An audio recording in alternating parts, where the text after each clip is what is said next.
Hi guys, welcome to week 4 of online learning for social skills. This week we're going to talk about body language.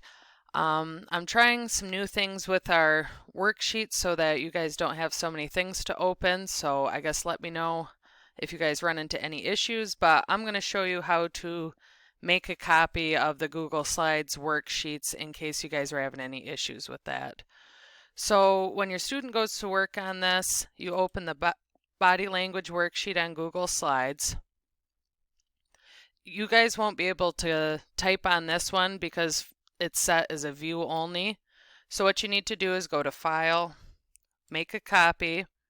You can click the entire presentation and you can keep it as copy of body language. You can put name on here. It's really up to you, and press OK. So now that you've made a copy, you should be able to type in the name box. So you could put student name here. So for the actual assignment, what we're doing, reading the social story at the bottom of the page. I'll read that aloud on this recording in just a moment. So once we've read this, you go back up to the top. So the question after the story is explain why it is important to read facial expressions. And just like with the name box, you can click here and you can start typing. Okay, so if you'd like to stay on to this recording, I am going to do a read aloud of the story below. If you feel comfortable reading this on your own, you can go ahead and exit out and start working on this. If not, stick around. Story 53, Body Language. Tomcat is laying on his bed with his chin on his hand.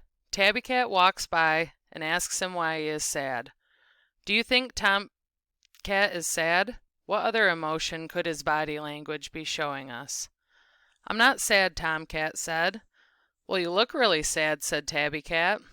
You were holding your head up on your hand and you were laying down. Tomcat sat up. I am just bored, said Tomcat. Tabby Cat couldn't figure out why Tomcat wouldn't tell her what was wrong. She knew he was sad. Tomcat really wasn't sad. He just didn't know what to do and was tired of laying on his bed. Tabby Cat, I'm being honest. I'm not sad at all. I'm just feeling bored. Tomcat explained. Well, then let's do something, Tabby Cat said. Do you want to jump on the trampoline with me? Tomcat and Tabby Cat raced outside to jump on the trampoline.